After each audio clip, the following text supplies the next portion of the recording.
As the country commemorates those who never came back from far-off battlefields, we're in Vanuatu to revive the memory of two young Kiwi airmen who took off from this airstrip only to be lost in dense jungle 63 years ago. That's Close Up tonight at 7. The high cost of petrol may not be enough to put off the government from hiking petrol taxes. Auckland's facing an increase of up to 10 cents a litre to fund key regional projects. If there's one thing Aucklanders can agree on, it's petrol prices. It's just incredible how much it's gone up. Bloody awful. I think we're paying plenty already. But a pre-budget rumour of a 10-cent a litre price hike has been given legs by the government's allies today. The Green Party supports a 10-cent regional tax on petrol, but we'd like to see it all going towards public transport. Several regional projects could benefit from an extra tax, including the Western Ring route and additions to the Northern Motorway. But the Regional Council, like the Greens, says it would support a levy only for public transport, not roads. It would be willing to support a modest regional fuel tax to help fund the electrification of the Auckland railway network. The sort of increase the ARC envisages is more like 5 cents a litre, but even that would be a bitter pill for drivers dealing with pump prices unthinkable just a few years ago, when a $1 litre was threatening. But with an acknowledged need for improvements to public transport and unfinished roading projects first slated decades ago, the money has to come from somewhere. A main alternative to increased petrol taxes is the use of toll roads. But that's another subject that gets an angry reaction from Aucklanders. No, I wouldn't be happy paying that. The people on the bottom of the heap are just going to pay and pay and pay and pay. National's not ruling out support for the idea. If the argument is that they're no longer applying tolls in Auckland and this is a proxy for tolls, then we'd have to have a look at that. But with pump prices already taking a toll, any intentional increase will be a tough sell to these drivers. Lisa Glass, One News. Trans-Tasman rivalry has been put aside in a ceremony in Auckland, and not only because of Anzac Day. Tourism Australia has honoured New Zealand firefighters who fought bushfires in Australia. More than 100 Kiwi firefighters helped battle the wildfires across Victoria in December and January. I call them our neighbours. We come from two great nations, but when incidents happen and we ask each other for help, we become one entity. The firemen received the Spirited Mateship Awards as part of this year's G'day New Zealand Australia Week. An unlikely political pair got together today to talk about the controversial anti-smacking bill. National leader John Key and Green MP Sue Bradford tried to reach a compromise over an issue that sparked bitter debate across the country. What you're about to see doesn't happen every day. Sue, how are you? John, welcome to the Green Party offices. Oh, thanks, I think for the first time. Yes, for the first time. Great to be here. Yeah, no, it's good you could come. The meeting with John Key and Greens MP Sue Bradford was all a bit awkward as they made small talk. But behind closed doors, he put to her an idea to amend the anti-smacking bill. So every parent of a child is justified in lightly smacking the child in the course of their parenting duties, if the smacking used was minor and inconsequential. Like hell, say the Greens. It still contradicts the fundamental purpose of my bill in that it legitimises, in words, the use of some form of violence against kids. I'm actually deeply disappointed and frustrated. We came to the party today with a genuine compromise. He says the amendment would simply put parents' minds at rest. That would have given New Zealand parents some confidence that they're not about to become criminals. They can now have no confidence if this bill passes. Sue Bradford says a light smack is just too difficult to define. You could say the meeting was an act of desperation on the part of John Key. One of his MPs has already tried to amend the bill, but failed. But all was not lost. John Key clearly loved the Anzac bickies on offer at the Greens. I was really hoping that there might be a way, so I'm sorry it hasn't worked.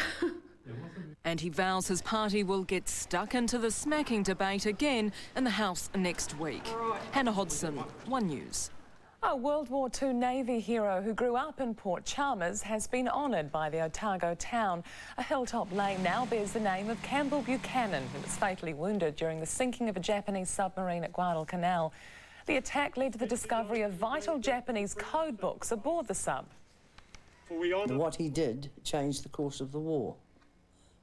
And I think that's wonderful, to be recognised after 64 years. Campbell Buchanan's sisters won. His 87-year-old twin unveiled a memorial plaque at the entrance to the lane.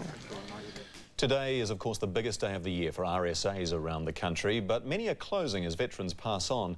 The sudden closure of the Nainai RSA in the Hutt Valley 2 weeks ago has angered locals who say the timing so close to Anzac Day was off.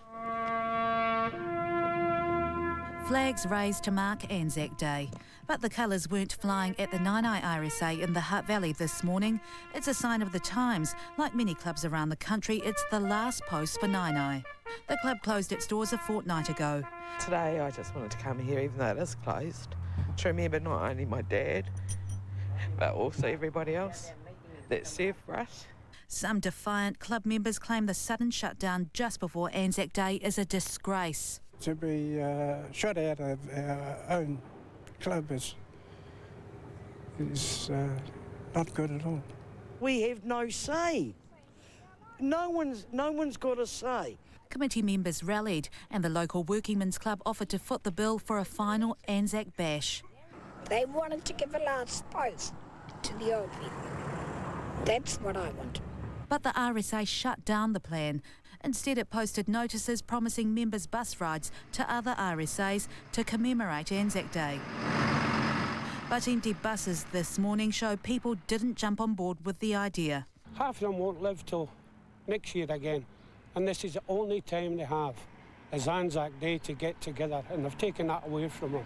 But in true Anzac spirit, nearby Taita RSA has come to the party. Locked out Nainai members were guests of honour today. And ties may become even stronger for the two clubs. There's talk of amalgamation. It may not be last drinks for Nainai RSA yet. Shalene Hearn, One News. A day of mourning has dawned in Moscow for the man who helped dismantle the Soviet Union and bring democracy to Russia. Thousands have paid their respects to former President Boris Yeltsin. The 76-year-old died of heart failure. He'll be buried with full state honours later tonight. Moscow's ornate Cathedral of Christ the Saviour, a setting fit for a Tsar, and to say goodbye to the first president Russians have ever had.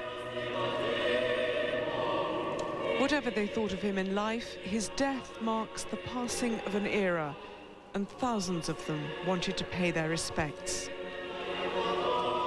Also among the mourners, his grieving wife and 2 daughters, and enveloping the occasion, the trappings of the Russian church and state Boris Yeltsin helped to restore to power. Outside, people stood in line from early afternoon. Some confessed they were just curious. Others were visibly upset.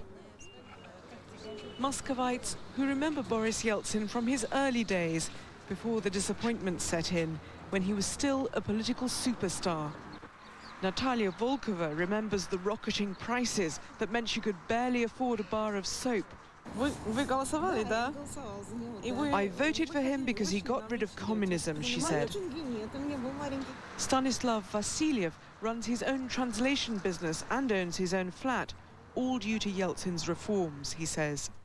I adored him, basically. He was young, he was energetic, he was speaking well.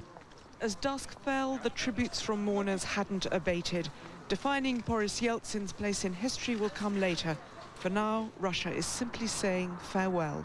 The bet of a lifetime's paid off for a British man who's just celebrated his century. 10 years ago, Alec Holden bet £100 that he'd reach his 100th birthday. A bookmaker gave him odds of 250 to 1, and he's just collected more than $67,000. I felt as though I was going to live forever. Makers William Hill say in future they'll only take bets on people reaching 110. Good on him. Well, still to come on One News, I was no Rambo. The American soldier hailed as a hero puts the record straight. I'm still confused as to why they chose to lie and try to make me a legend. Scathing testimony from Private Jessica Lynch. And from war to peace, the changing role of the Kiwi soldier. Tonight, Close Up comes to you from here at Waikumete, the country's largest war cemetery.